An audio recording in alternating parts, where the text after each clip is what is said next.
예, 존경하는 의당의 의원님 여러분, 이렇게 만나 뵙게 되어서 참 오랜만이고 반갑습니다.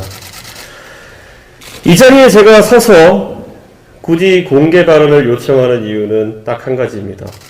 지금까지 당내의 오랜 불신과 그리고 반목으로 인해서 만약 우리가 고생했던 것이 있다면은 그것을 오늘 털어내기 위한 자리로 저는 이걸 생각했습니다. 그렇기 때문에 저는 이 발언이 가장 많은 분들에게 들리길 바랬고 무엇보다도 가장 내용 그대로 전달되기를 바랬습니다. 그만큼 오늘의 저희의 논의는 중요한 것이고 정권 창출을 바라는, 정권 교체를 바라는 많은 국민들에게 있어서 중요한 분수령이 될 것이라는 제 개인적인 확신이 있었습니다. 저는 제가 선거라는 것에 있어서 선거 중독자가 아닌가 싶을 정도로 항상 무한한 감정이입을 합니다. 2021년은 저 같은 선거 중독자에게 매우 신나는 환경이었습니다. 어느 누구도 예측하지 못했던 오세훈 서울시장의 경선 승리로 시작되어서 단일화 승리, 본선 승리, 그리고 그 영광과 변화의 과정은 저에게 만 36세의 당대표가 되는 그런 영광을 안겨주었습니다. 저는 근데 그것이 제 개인의 노력보다도 우리 당원들과 또 우리 의원님들의 집합적인 판단의 결과라는 생각을 했습니다. 우리 당이 최종적으로 그 연이은 선거의 최종 도전 과제인 대선 승리를 위해서 역사에 없는 선택을 한 것이라고 저는 알고 있습니다. 그래서 저는 당선된 뒤부터 저와 함께 일을 하신 모든 의원님들이 알고 계시겠지만 정권 창출에 도움이 되는 많은 준비 과정을 진행해 왔습니다. 초기에 저와 함께 같이 일정을 했던 분들은 어떻게 매일매일 당대표가 지방을 다니고 하면서 당원을 모으고 하는 과정을 지속할 수 있겠냐며 우려를 나타내기도 했습니다. 너무 일정이 빡빡해서. 서범수 의원님 병났습니다, 그때. 전 기억합니다.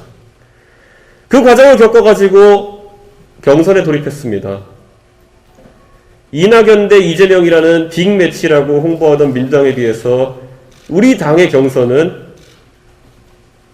훌륭하신 대선주자들이 조기에 입당하고 그리고 아주 공정하고 아주 치열한 경선을 통해서 훌륭한 후보자를 선출하는 것으로 잘 마무리되었습니다.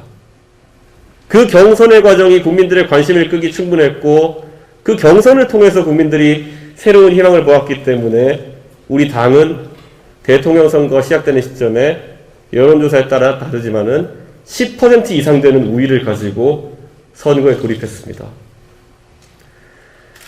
그런데 냉정하게도 저희의 오늘의 현실을 되짚어보면은 저희는 10% 차로 뒤지는 여론조사를 곳곳에서 경험하고 있습니다. 이것에 대해서 많은 사람이 책임감을 느껴야 한다고 생각합니다. 당장 우리 윤석열 후보부터 당대표인 저까지 그리고 각자의 위치에서 많은 노력을 하고 계시지만은 그에 비해서 이런 안 좋은 결과가 나온다는 것에 대해서 우리 당의 책임 있는 당직자라면 누구나 자신의 문제처럼 안타까워해야 됩니다. 그런데 그에 비해서 지난 한 달 우리의 하락세 기간 동안 우리의 대처는 너무 소극적이었습니다. 우리가 6개월 전까지 7개월 전까지 저희가 한 번도 당이 생긴 이래 겪어본 적이 없던 즐거운 비명을 지르던 저희의 모습이 더 이상 아닙니다.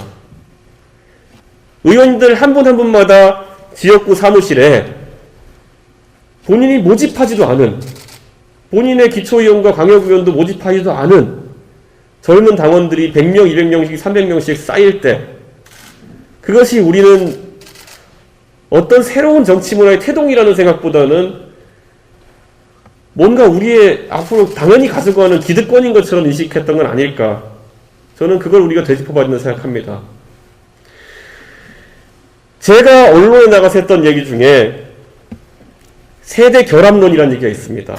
세대 포위론이라는 이야기도 있습니다. 이 세대 포위론이라는 것이 동작했던 것은 오세훈 서울시장 선거가 처음이었고 이것이 동작하는 방식은 간단합니다. 문재인 정부에 가장 실망한, 그래서 정권 교체 요인이 가장 높은 젊은 세대에 가장 중요하게 생각하는 것들을 우리 입으로 대신 이야기해주고 정책을 만들 때 그들은 가장 강하게 호응했습니다. 그래서 너무나도 즐거워서 코로나 시국이기 때문에 다른 곳에서는 의사소통하지 않더라도 가족마다 있는 단톡방에서 20대, 30대가 설득한 겁니다. 50대, 60대 부모를. 지금까지 우리 보수정당의 선거라고 하는 것은 부모 세대가 자식 세대를 설득하는 방식으로 여론의 전파가 이루어졌습니다. 근데 지금 이 선거, 코로나 국면에서 연말에 모임도 하지 못하고 여론 형성의 주 공간은 오히려 젊은 세대가 만들어 놓은 공간 속에서 많은 자료들이 만들어지고 그것이 부모 세대에게 전파되는 방식으로 이루어지고 있습니다. 오세훈 서울시장 선거에서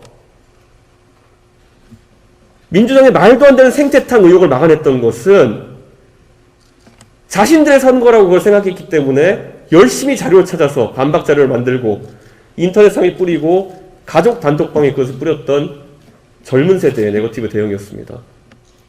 우리가 지금 반성해야 될 지점, 그리고 우리가 지금 선거에서 뼈아프게 느끼는 지점은 우리를 위해서 많은 자료를 만들어주고 방어해주고 온라인상에서 여론전을 펼쳐주던 젊은 세대가 왜 일순간에 실망해서 오히려 가족 단톡방에서 우리를 저주하는 이야기를 부모에게 전파하고 있느냐, 이 현실을 받아들여야 되는 겁니다. 저희는 여당에 비해서 조직도 약합니다. 이미 지방 조직과 관변단체를 상당수 장악한 민주당에 비해서 우리가 기댈 것이라고는 자발적인 젊은 세대의 참여의 문화입니다. 아시는 분은 아시겠지만은 이번 선거에서 저는 당연히 서울시장 선거와 전당대회에서의 그 파도가 민주당을 집어삼킬 것이라 예상하고 그 파도를 타기 위한 체계적인 준비를 해왔습니다. 지난 서울시장 선거에서 위력을 발휘했던 유세차는 아예 이제 앱으로 준비되어 가지고 국민 누구나 신청하는 사람이 유세차에 올라갈 수 있도록 설계를 해놨습니다. 그런데 그것을 지금 저희가 오픈할 수 있을지가 저는 궁금합니다. 정말 자신의 희망을 얘기하던 젊은 세대가 그 앱을 통해서 참여할 것 신청하지 않았을 때 그 공간을 메우러 들어올 유세차 연설자는 아마 우리가 지난 3, 40년 동안 우리 보수정당의 유세차에서 봐왔던 그런 모습일 겁니다. 저는 굉장한 위기감을 느낍니다. 왜냐? 제가 이것을 계속 준비해왔기 때문에 이 계획이 실현되지 않았을 때 우리는 무엇을 가지고 선거를 치르냐에 대해서 굉장한 절박한 마음이 있습니다.